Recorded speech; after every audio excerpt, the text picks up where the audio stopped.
मी ही अंजलीची नारळ खवण्याची खवणी घेतली. वेळेने जास्त वेळ लागतो नारळ खवणायला, तर याने अगदी 5च मिनिटात नारळ खवणून होतं. तर आता हे कसं काय वापरायचं ते पाहूया.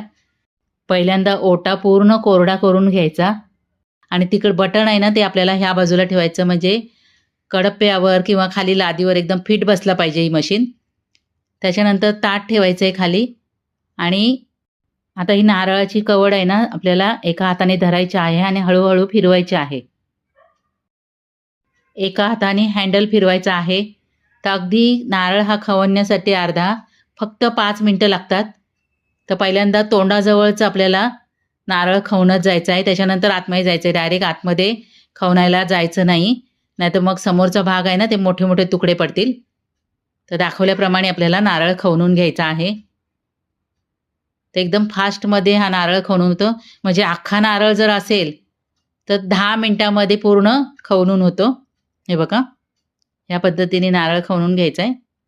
आपल्याला प्रत्येक वेळेला खोबरं लागतं, त्यावेळेला असं पटकन खवणीने खवणून ठेवायचं. जास्त वेळ लागत नाही. थोडंसं सुरुवातीला प्रॅक्टिस व्हायला पाहिजे.